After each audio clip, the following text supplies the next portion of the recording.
ओम अतुलित बलधामं हेमशैलापदेहं धनुजवन् कृशानं ज्ञानिनाम् अग्रगण्यं सकलगुणनिधानं वानराणां धीशं रघुपतिप्रियभक्तं वातजातं नमामि मनोजवं मारुततुल्यवेगं जितेन्द्रियं बुद्धिमतां वरिष्ठं वातात्मजं मानरयोतमुख्यं श्रीरामदूतं शरणं प्रपद्ये। नमस्कार, स्वागत है आपका आचार्य वाणी में। मैं आचार्य डॉक्टर विक्रमादित्य आपके साथ हूँ। आज का विषय हमारा है वृषभ, शुक्र प्रधान राशि वालों के लिए फरवरी के अंतिम में ग्रहों ने क्या खेल जिस प्रकार से रचा है और क्या कुछ भाग्य में लिखा हुआ है उसको जान लीजिए, क्योंकि उसके अनुसार से आप यदि चलेंगे तो आपने बहुत सारे समय को सदुपयोग करते हुए निकाल सकते हैं। ज्योतिष गणनाओं के अनुसार से वृषभ राशि वालों के लिए फरवरी के अंतिम काल में यदि देखें तो आपकी राशि शुक्र प्रधान है और शुक्र का एक महत्वपूर्ण परिवर्तन होने का योग बन रहा है कि शुक्र इन दिनों शनि की राशि में चलते हुए बृहस्पति के नक्षत्र में प्रवेश करेंगे। बुध वहीं वक्री भी होंगे, अस्त भी हो जाएंगे। मंगल राशि परिवर्तन करने का योग बना रहे हैं। पंचग्रही योग एक विशेष स्थिति में आता दिखाई दे रहा है आपकी राशि के अंदर, और जो आपके राज्य भाव में एक विशेष योग बनाएगा। सम्मान पर, पद पर कुछ ना कुछ महत्वपूर्ण परिवर्तन का योग इस समय आपके ग्रह एक प्रवृत्त करते दिखाई दे रहे हैं, और वो कुछ ना कुछ नया खेल आपकी राशि के दृष्टिकोण से हो सकता है। और उसको पॉजिटिव करने के लिए आपको समय को पहचानना पड़ेगा, कब कौन से रास्ते आपको पकड़ने हैं और कब कौन से रास्ते मोड़ों को आपको छोड़ना है, वो भी आप खास तौर पर समझ लीजिएगा। क्योंकि राशियों के अनुसार से, जीवन में ज्योतिष के विज्ञान के अनुसार से, ग्रहों के अनुसार से समय को पहचानते हुए जो लोग कार्य कर लेते हैं वो बुद्धिमान कहलाते हैं और उसके अनुसार से कार्य सिद्धि भी बन जाते हैं। सबसे पहले हम बात कर लेते हैं 21 तारीख की। 21 फरवरी के दिन शनिवार का अवसर है, चतुर्थी तिथि विद्यमान है। उस दिन मनोरथ चतुर्थी का योग बन रहा है। मत्स्य पुराण के अनुसार से मनोरथों को सिद्धि करने का रास्ता इस चतुर्थी से मिलता है। आमतौर पर लोग कहते हैं चतुर्थी क्षय तिथि मानी जाती है, लेकिन मनोरथ सिद्धि का योग जो है वो इसी दिन से आरंभ होता है। ग्रह नक्षत्रों के दृष्टिकोण से इस दिन ग्रह परिवर्तन की तरफ जा रहे हैं। दिन जो है वो कहीं ना कहीं फेवरेबल दिखाई देता है, लेकिन शाम के बाद से कुछ ना कुछ समस्याएं उत्पन्न होने के योग दिखाई देते हैं। तो इसलिए कोशिश ये करें शाम के इंतज़ार में ना रहें, सुबह से ही जो पॉजिटिव करना है, सही लाभ लेना है वो ले लीजिए। बहुत ज़्यादा लंबी सोच करके कार्य करने से कहीं ना कहीं स्थिति खराब हो जाती है।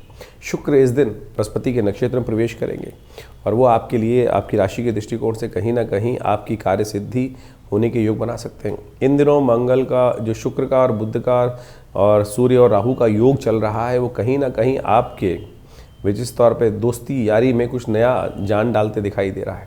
आपकी अपनी पर्सनैलिटी से इस वक्त ग्रह ऐसे हैं कि आप अपने जिस वक्त पर नए लोगों को अट्रैक्ट कर सकते हैं, दोस्ती का संबंध, रिलेशनशिप से लाभ लेने के योग बना सकते हैं। और इस दिन शनिवार भी है और साथ में मनोरथ चतुर्थी का योग बन रहा है। तो कोशिश करें हनुमान गणेश जी का सुंदर ध्यान करें, सिंदूर उन्हें अर्पित करने का प्रयास करें। शनि भी अनुकूल हो जाएंगे आपके लिए, जो लाभ के रास्ते में बैठे हुए हैं लाभ को डबल कर देंगे। रिद्धि सिद्धि के योग भी बन जाएंगी गणेश जी कृपा से।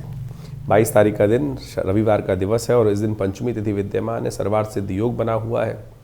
ग्रह परिवर्तन की स्थिति में चले गए हैं और ये परिवर्तन थोड़ा सा कहीं ना कहीं सेहत पे और खर्चों पर परेशान करने की योग बनाता दिखाई दे रहा है। अननेसेसरी के खर्चों को कट डाउन करने का प्रयास कीजिएगा। बेकार के रिस्क लेने की ज़रूरत नहीं है। ग्रहों की गणनाओं के अनुसार से दिन थोड़ा भारी दिखाई देता है। आपकी राशि के दृष्टिकोण से इस बात को समझ लें।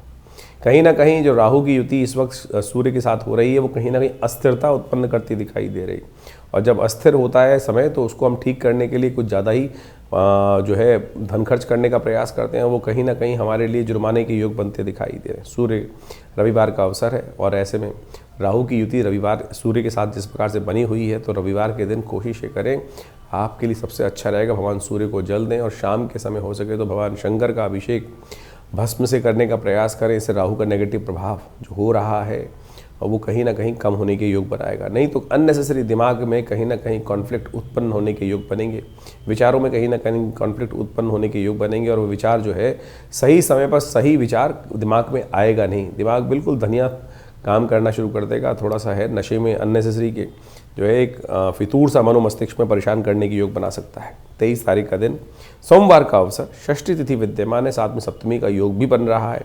और ऐसे में ग्रह नक्षत्रों के दृष्टिकोण से समझें तो चंद्रमा और साथ साथ मंगल दोनों एक परिवर्तन का एक विशेष योग बनाते दिखाई दे रहे हैं। आपकी राशि के दृष्टिकोण से देखिए दिन थोड़ा हल्का दिखाई देता है, लेकिन शाम आते आते कोई उम्मीद के योग भी बनते दिखाई देंगे। परिवर्तन का योग बनता दिखाई देगा, हिम्मत जागती दिखाई देगी। बहुत दिन परेशानी नहीं रहती है, बहुत जल्दी बादल छट भी जाते हैं और ऐसा ही योग इस दिन बनता दिखाई दे रहा है।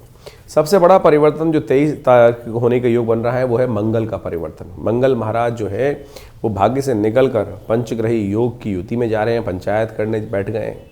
और यहाँ पर सूर्य के कारण से चल रहे मंगल अस्त और साथ साथ सूर्य के कारण से बुध भी उनकी तरफ आकर्षित होते चले जा रहे हैं और वो भी बहुत जल्दी अस्त होने वाले हैं।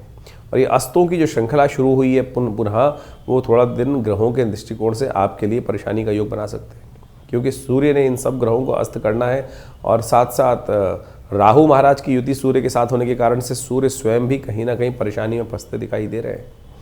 विश्व में इन दिनों देखिए ग्रहणों का योग है, पहले सूर्य ग्रहण पड़ के चुका, फिर चंद्र ग्रहण का पड़ने का योग भी अभी बनने की स्थिति में आता दिखाई दे रहा है। तो ऐसे में इन समस्त ग्रहों को आने वाले समय में आपकी राशि के दृष्टिकोण से कुछ परिवर्तन के रास्ते आपको पकड़ते रहना चाहिए। अननेसेसरी का कहीं ना कहीं क्लैश जो है वो विश्व में कहीं ना कहीं जो है हलचल बड़ी करने के लिए स्थिति इस वक्त दिखाई दे रही है ग्रह नक्षत्रों के दृष्टिकोण से। ऐसे में ये कुंभ सूर्य का जो परिवर्तन विशिष्ट जो मंगल का परिवर्तन होने के योग बन रहे हैं वो कहीं ना कहीं आपकी राशि के दृष्टिकोण से जो है वो अननेसेसरी कॉन्फ्लिक्ट बढ़ाएगा, झगड़े अननेसेसरी बढ़ाएगा और आपकी हिम्मत को तोड़ने का प्रयास करेगा। देखिए हर चीज़ को लड़ने के लिए, हर चीज़ को सामना करने के लिए हिम्मत चाहिए होती है और मंगल पराक्रम का ग्रह माना जाता है, सेनापति माना जाता है। और जब वो अस्त अवस्था में चल रहे हैं और अभी शुक्र के साथ युति बना रहे हैं तो कोशिश ये कीजिएगा युक्ति युक्त तरीके से कार्य को आप सीख कर सकते हैं। मंगल और शुक्र की युति यहाँ जो बनने जा रही है ये आपके रिलेशनशिप से कहीं ना कहीं चीज़ों को आपके लाभ की स्थिति में परिवर्तन कर सकती है। तो इसलिए थोड़ी मंगल को ताकत दीजिए, हनुमान चालीसा का पाठ करें, थोड़ा सा कोशिश जो कुछ हो सके मंगल को यदि ताकत आपने दी तो फिर ये मंगल वारे न्यारे जंगल में मंगल करने के योग भी बहुत अच्छे से बना सकते हैं। ऐसी स्थिति बन रही है आने वाले जो इस समय में लगातार जो कभी 40 दिन तक मंगल का जो परिवर्तन का योग है उसमें लगातार मंगल को ताकत चाहिए। हर मंगलवार के दिन सुंदरकांड का पाठ कीजिए और अभी जब मंगल उदय हो जाएंगे तब यहाँ इसका पूर्ण लाभ प्राप्ति के योग आपकी कुंडली में बनते दिखाई देंगे और ये आपके पुरुषार्थ को भी जगाने का योग बनाएगा। तो तब तक कोशिश ये करें लगातार अपने नाम से हनुमान चालीसा का पाठ, सुंदरकांड का पाठ ये अवश्य करने का प्रयास करें। ये संसार में और देवता चित्त न धरई हनुमत से ही सर्वसुख करें, ये बात कही जाती है ना हनुमान चालीसा के अंदर। क्यों? क्योंकि हनुमान जी वो प्रत्यक्ष एक फॉर्मूला हैं, देवता हैं जो इस संसार में आप ही के लिए रुके हैं, भक्तों की कृपा के लिए रुके हैं। भगवान राम के साथ नहीं गए वो साकेत धाम, तो यहीं रुके क्योंकि हरि नाम का संकीर्तन कराएं और भक्तों के कष्टों को दूर करें। राम नाम तारकम है, राम नाम की आधार से समस्त कष्टों को दूर करने का योग बनेगा। 24 तारीख का दिन मंगलवार का दिन है, सप्तमी तिथि विद्यमान है।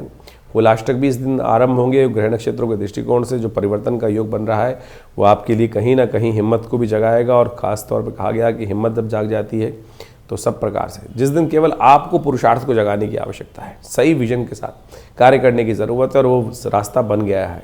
ग्रह परिवर्तन की तरफ चले गए, चंद्रमा परिवर्तन की तरफ चले गए रात्रि में और सुबह से जो योग बन रहा है वो आने वाले विशेष तौर पर दिनों में एक नया पुरुषार्थ करने का रास्ता आपके लिए खुलता दिखाई दे रहा है। लेकिन ध्यान रखना कुलाष्टक आरंभ हो रहे हैं, ये पुरुषार्थ जब करते हैं तो खास तौर पर कहीं ना कहीं चीज़ों को ठीक रखना चाहिए, पुराने गड्ढों को भरने का प्रयास करना चाहिए। लेकिन यहाँ होलाष्टक के समय में मंगल की युति जिस प्रकार से राहु और सूर्य के साथ हो रही है, शुक्र के साथ हो रही है, बुध के साथ हो रही है, ये कहीं ना कहीं होलाष्टक में कुछ ना कुछ विघ्न, रंग में भंग डालने का कार्यक्रम बना सकते हैं।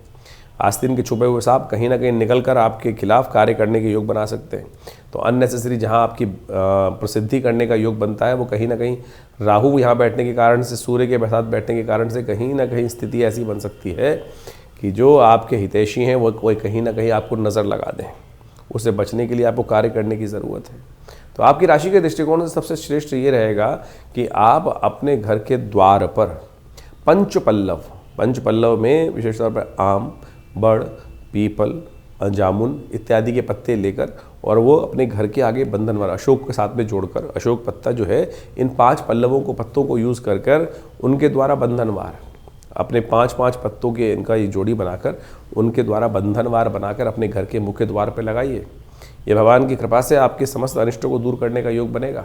और नहीं तो ये जो ग्रहों का योग है वो कहीं ना कहीं इस वक्त ऐसा दिखाई देता है कि इस होलाष्टक पे कोई ना कोई आपके खिलाफ कुछ ना कुछ षड्यंत्र रचने की योजनाएं बनती दिखाई दे रही हैं, जो आपके सम्मान पर, आपकी नौकरी पर, आपके विशेष तौर पर कार्य सिद्धि पर कहीं ना कहीं विघ्न उपस्थित करते दिखाई देंगे। इस दिन अष्टमी क्षय हो रही है, तो ध्यान रखिएगा, ये अष्टमी क्षय के दिन होलाष्टक आरंभ हो रहे हैं। क्षय तिथि कहीं ना कहीं आपकी राशि के दृष्टिकोण से कुछ ना कुछ षड्यंत्र आपके खिलाफ सुगबुगाहट करते दिखाई दे सकते हैं। हनुमान जी का पाठ करें, सुंदरकांड का पाठ करें।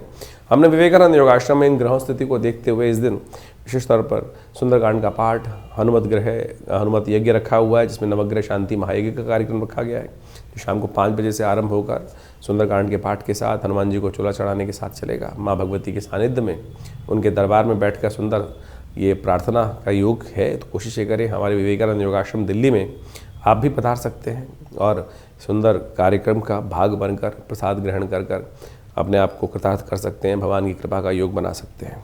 25 तारीख का दिन बुधवार का दिन है, नौमी तिथि विद्यमान है इस दिन, और इस दिन आनंद नौमी का योग बन रहा है। सर्वार्थ सिद्ध योग साथ में बना हुआ है, और ये सारे के सारे कहीं ना कहीं आपके लिए कार्य को सिद्धि करने का योग बनाते दिखाई दे रहे हैं। आगे बढ़ने के योग सही रूप से बनते दिखाई दे रहे हैं। ऐसे में सफलता के लिए अग्रसित होते हुए इस बात का ध्यान रखें कि आप मंगल शुक्र की युति जो है इसका पॉजिटिव लाभ लेने का प्रयास कीजिएगा, क्योंकि कहीं ना कहीं जो तुरंत कार्य, बहुत विलंब करने की ज़रूरत नहीं है, जहीं हल्का सा तुरंत कार्य करेंगे तो तुरंत दान महाकल्याण वाला काम इस वक्त बनता दिखाई दे रहा है। तो इसका लाभ लेते हुए कार्य करें, महासरस्वती की आराधना करें।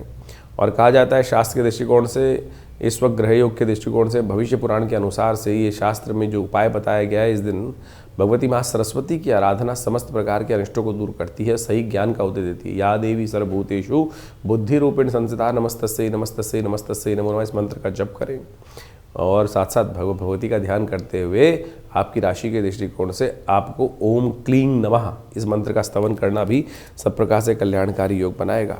26 तारीख का दिन ग्रह नक्षत्रों के दृष्टिकोण से आपकी राशि के दृष्टिकोण से कैसा बनने वाला है जान लीजिए। बृहस्पतिवार का अवसर है, दशमी तिथि विद्यमान है, कीर्ति योग आपकी राशि में बना हुआ है। साथ साथ बुध इस दिन वक्री होने की स्थिति में जा रहे हैं। ये बुध का वक्री होना आपकी राशि के दृष्टिकोण से आप समझें कहीं ना कहीं आपके लिए ये योग जो बना रहा है वो थोड़ा सा कहीं ना कहीं रास्ता मुश्किल कर सकता है। थोड़ा सा आपको कोशिश करनी पड़ेगी कि चीज़ों को सही करने के लिए शांत भाव से। बुध बुद्धि के मालिक हैं और वो जब वक्री हो जाते हैं तो चीज़ें आपके लिए लंबे रास्ते पर जाने के योग बनाते हैं। धीरे धीरे कार्यों को ठीक करने के चक्कर में हम कहीं ना कहीं गति अपनी छोड़ देते हैं। और राहु इस वक्त कार्य सिद्धि वाले स्थान में बैठे हुए हैं, सूर्य के साथ योग बना रहे हैं और इस कहीं ना कहीं चीज़ों को विलंब करने की तरफ अग्रसित करते दिखाई दे रहे हैं। तो बुद्ध का उपाय बहुत ज़रूरी है। गणेश जी का पूजन या हर गाय को पालक की ताई डालना, ये उपाय रहेंगे विशेष तौर पर। ये लगातार करते रहें, क्योंकि ये बुद्ध का अभी वक्री होना फिर जाके बुद्ध का अस्त होना, ये आपकी राशि के दृष्टिकोण से थोड़ा भारी दिखाई देता है। 27 तारीख का दिन शुक्रवार का अवसर है, एकादशी तिथि विद्यमान है और इस दिन आमल की एकादशी का सुंदर योग बन रहा है।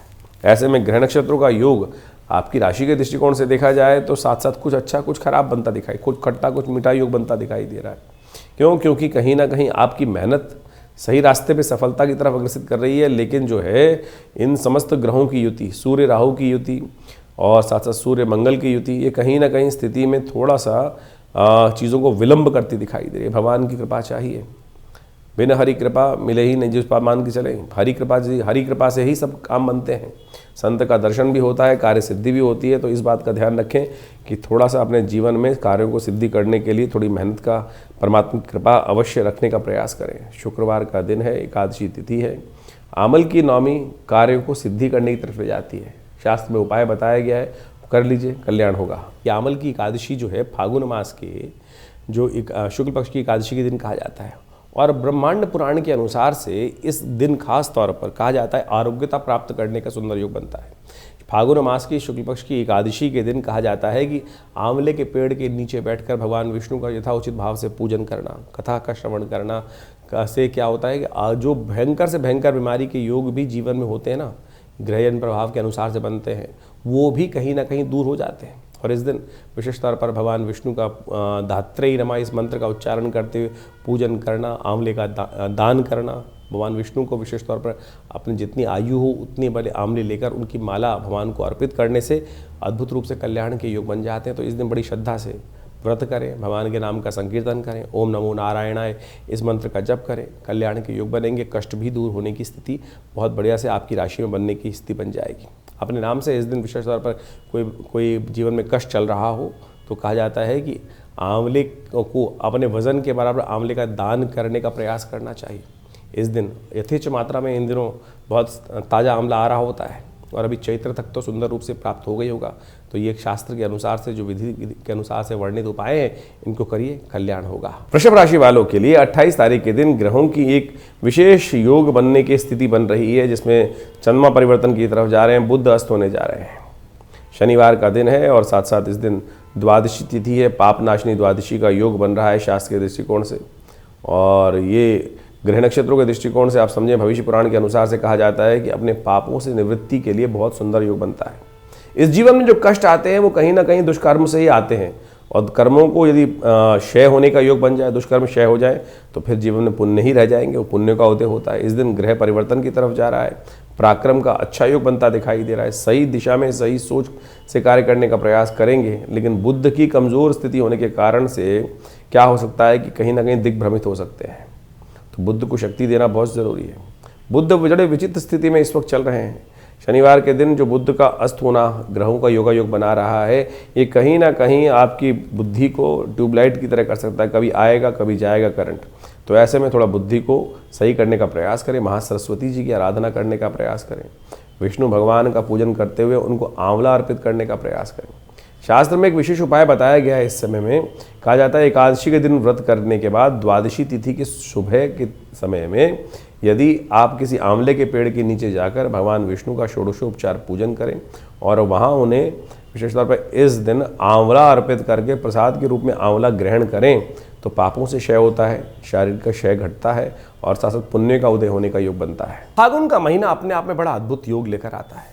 फागुन में कई प्रकार के योग बनते हैं, शिवरात्रि इत्यादि योग अभी आपने देखे हैं। साथ में ग्रह गणनाओं के अनुसार से इस बार जो फागुन का समय देखें, अभी ग्रहण पड़ के चुका है। भारत में नहीं था ग्रहण, लेकिन उसके साथ साथ उस ग्रहण का प्रभाव तो पूरे विश्व में आता दिखाई दे रहा है। जिस प्रकार से कहा जाता है, यदि वराहमिहिर संहिता को उठा के देखें तो वराहमिहिर संहिता में लिखा है कि फागुन के महीने में जब ग्रहण पड़ता है, तो जिन क्षेत्रों में ग्रहण पड़ता है उससे पूर्व के क्षेत्रों में कहीं ना कहीं प्राकृतिक आपदाओं के, कहीं ना कहीं वैमनस्य के, और वहाँ जो लोग रहते हैं उनके जीवन में कहीं ना कई प्रकार के कष्ट होने के योग बनते हैं। तो अभी देखिए ग्रहण जिस प्रकार से पड़ा, साउथ अफ्रीका इत्यादि क्षेत्रों में पड़ा है, और उस क्षेत्र का प्रभाव समझें कि उसके पूर्व की तरफ जरा देखें तो ऊपर जहाँ पर भी युद्ध इत्यादि चल रहे हैं यूरोप इत्यादि में, पूर्व से लेकर जो कहा जाता है क्षेत्र के अनुसार से, तो वहाँ भयानक आपदाएं आने के योग, यानी भयावह स्थिति और ज़्यादा आने वाले समय में पड़ने के योग दिखाई देते हैं। और इस वक्त सूर्य और शनि के आसपास बहुत सारे ग्रह एकत्र हैं। ये कुछ ना कुछ असंभव कुछ कार्य होने के योग बनाती दिखाई दे रही है,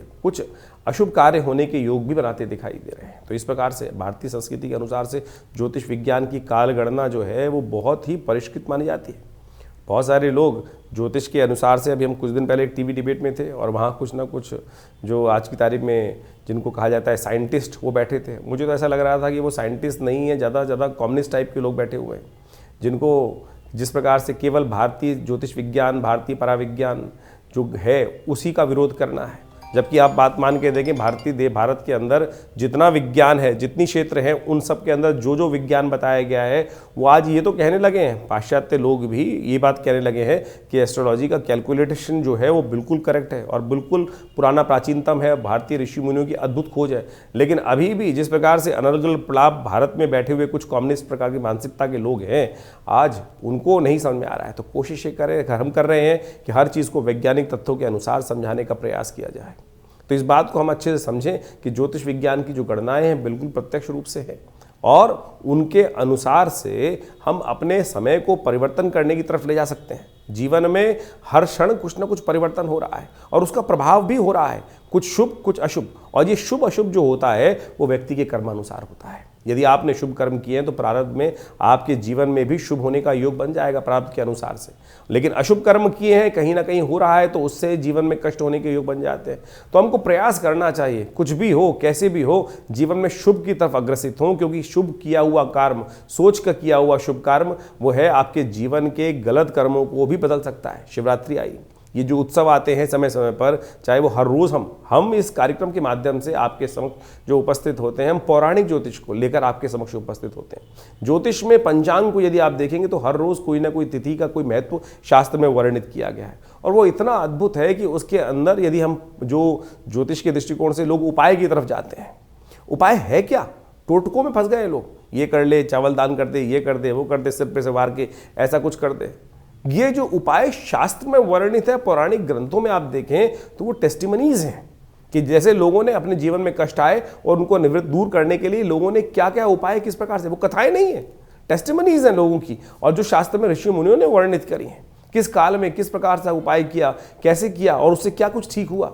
जो सत्यनारायण कथा आप समझे कि वो सत्यनारायण की जो कथा है वो केवल कथा नहीं है, लोग सोच के बैठ जाते हैं, वो वास्तविक तौर पे वो प्रभाव है कि लोग बताते हैं कि किस प्रकार से उनके जीवन में कष्ट आया और उस कष्ट को ठीक करने के लिए उसने कौन सा किस प्रकार का उपाय किया। और सत्य माने वो जो कथा में टेस्टिमनी है, उस उपाय को, उस नाम को, हरि नाम का संकीर्तन करके व्रत कर कर वो कष्ट से व्यक्ति दूर हो गया।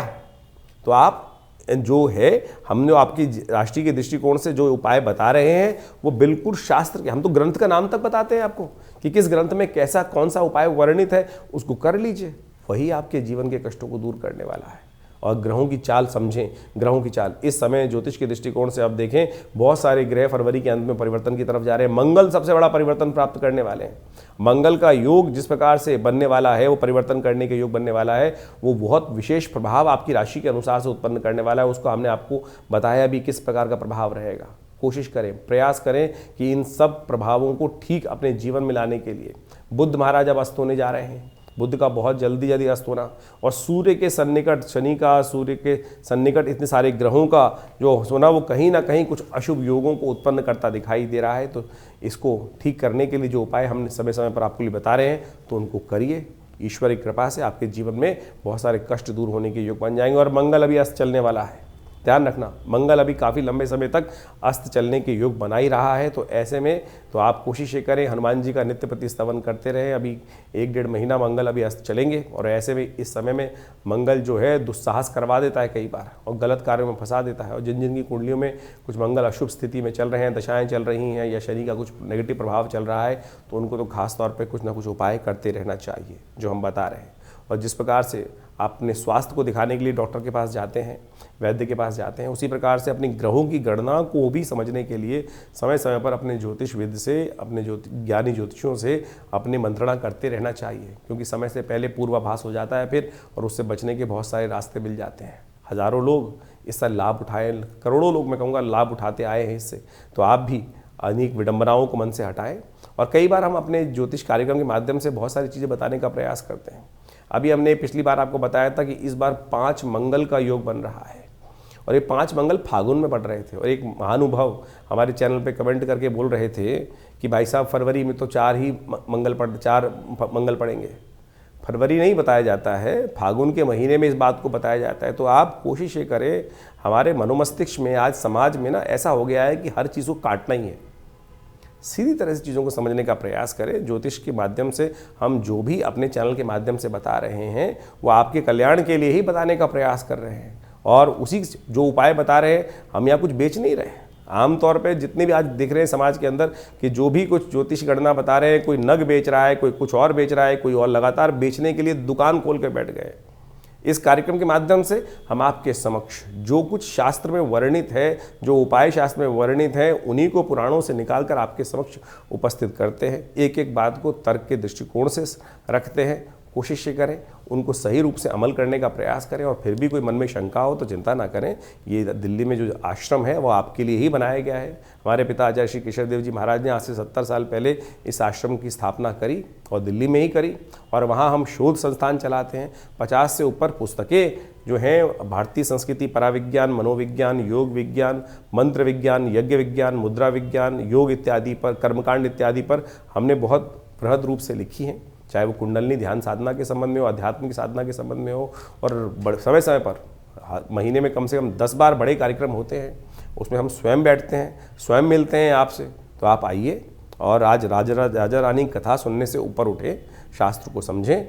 हमने रामचरित मानस के ऊपर हर रविवार को स्वाध्याय रखा हुआ है, और उसमें राजा रानी कथा नहीं, उस विज्ञान को, भारतीय संस्कृति के विज्ञान को आप कैसे अपने जीवन में उतार सकते हैं, उसको सार रूप में समझने का प्रयास करना। जैसे कथाओं पे करोड़ों रुपए खर्च किए जा रहे हैं, जबकि कथा पुराने ज़माने में ऐसे ही ज़मीन पे बैठ के की जाती थी, जंगल में, बाग में बैठ के की जाती थी। लेकिन आज 2-2 करोड़ 10-10 करोड़ रुपए खर्च कर कर जो एक रेपुटेशन और किस प्रकार से कथाओं को करने का व्यवस्था बनाई जा रही है, वो बड़ा दुर्भाग्यपूर्ण है। और बड़े बड़े मंच पे लोग बैठकर धर्म के प्रति किस प्रकार का बात बोलते हैं। बहुत लंबे चौड़े बड़े कथावाचक हैं। उन्होंने अभी राम कृष्ण कथा कहते कहते कृष्ण को भी कितनी प्रकार से उपहास, भगवान का भी उपहास उठाने का प्रयास किया। अरे शास्त्र में कैसी घेलमेल हुई है, क्या इन ज्ञानियों को पता नहीं है? इन ज्ञानियों को ये भी समझना चाहिए कि शास्त्र के दृष्टिकोण से जो रहस्य की बातें बताई गई हैं उसको अपनी विवेक बुद्धि के अनुसार से उपयोग करें। केवल मंच को आप अपनी सेल्फ की जो भी कार्य करने की बात कर रहे हैं। शास्त्र में कितना लोगों ने, हमारे भारतीय संस्कृति में कैसे कैसे लोगों ने कैसा कैसा दुराग्रह किया है। शास्त्र को प्रमाणित रूप से बदल दिया गया। क्या क्या पता नहीं अपने हित स्वास्थ्य को सिद्ध करने के लिए, चाहे वो अलग अलग मत के लोग रहे, अलग अलग राजा रहे, अलग अलग जो आक्रांता रहे, उन्होंने हम सनातन धर्म के ऊपर कैसे आक्षेप करने का प्रयास किया है। और वही मंच के माध्यम से बड़े बड़े कथावाचक भगवान को भी नहीं छोड़ते हैं। आपको कथावाचक होते हुए, लोगों को ज्ञानी महात्मा होते हुए इस बात को समझ में आना चाहिए कि शास्त्र में एक बात को बताया गया है, तो अगर उसमें कुछ बदलाव किसी ने किया है तो कम से कम कथावाचक के रूप में, ज्ञानी के रूप में यदि व्यक्ति उपस्थित है, व्यास गद्दी पे उपस्थित है, तो उसको तो कम से कम समझ लेना चाहिए। तो मैं कहूँगा ये मुरारी बाबू जैसे लोग भी आज जिस प्रकार से अलग अलग प्रलाप करने की बात करते हैं, दुखद है। बड़े बड़े पद पे बैठे हुए लोग केवल आज उपहास करने का प्रयास कर रहे हैं। और आज वृंदावन से, मथुरा से कितने लोग इस क्षेत्र में घुसते चले जा रहे हैं। ज्ञान नहीं है, संस्कार नहीं है, परिवार नहीं है, और उसके बाद भी जिस प्रकार से शास्त्र को प्रमाण उपस्थित नहीं करते हैं। गलत जहाँ पर है उसको गलत करने का प्रयास कीजिए, गलत कहने का प्रयास कीजिए। अपने मंच से उस बात को ना कहें तो अच्छा रहेगा। तो इस बात को समझने का प्रयास करना चाहिए। भारतीय संस्कृति परम शुद्ध है, सम्मान की संस्कृति है। और वहाँ पर परमात्मा ने जो भी उदाहरण उपस्थित किए, भगवान ने जो भी ऋषि मुनि ने उदाहरण उपस्थित किए हैं, हम सबके कल्याण के लिए किए हैं। लेकिन हमारे शास्त्रों के माध्यम से बहुत सारे लोग उस मंच को गलत तरह से उपयोग करने का प्रयास कर रहे हैं। आप सबको उसको समझना चाहिए। और जो भी कोई मन में प्रश्न हो तो आप आइए हमारे आश्रम में। दिल्ली में विवेकानंद योगाश्रम बहुत बड़ा शोध संस्थान है, बड़ा हॉस्पिटल है। योग प्राकृतिक चिकित्सा में बहुत अद्भुत रूप से आध्यात्मिक क्षेत्र में हम कार्य कर रहे हैं। आप सबसे रविवार को भी मिलते हैं। हर रविवार को सुबह 8 से लेकर 11 बजे तक बड़ा कार्यक्रम चलता है। मंगलवार को सुंदरकांड के कार्यक्रम चलते हैं। तो समय समय पर आप आकर आश्रम पर जुड़ सकते हैं और अपने प्रश्नों का निदान भी जान सकते हैं। और हर रविवार को वहाँ जनरल एक सामूहिक कार्यक्रम रहता है सुबह के समय पर। आप उसमें सादर आएंगे तो कोई फ़ीस नहीं ली जाती है। बहुत सारे लोग फीस के चक्कर में घूमते रहते हैं। आश्रम में रविवार को भंडारा होता है, मंगलवार को भंडारा होता है, हर मंगलवार हर रविवार को भंडारा होता है। गौशाला चल रही है बहुत बड़ी, सबका उसमें कार्य करने के लिए हम कार्य करते हैं। तो दिल्ली के क्षेत्र में हम तो लगे हुए हैं। यज्ञ इत्यादि हर रोज़ 8 घंटे रविवार को होता है। माँ भगवती का सुंदर शिव विग्रह विद्यमान है, जो मुल्तान से 500 साल पुराना शिव विग्रह। हमारा सौभाग्य था कि हमारे परिवार में भगवती का शिव विग्रह का जो है आना 1947 में, और वह आज भी मूर्ति, दिव्य चमत्कारी मूर्ति भगवती की प्रतिष्ठित है। उनका दर्शन कर लेने मात्र से माँ भगवती जीवन में कल्याण का रास्ता बना देती हैं, सदकर्मों का उदय कर देती हैं। तो आइए दिल्ली में विवेकानंद योगाश्रम में हम आपका स्वागत करेंगे और जुड़िए इस परिवार से, कल्याण होगा।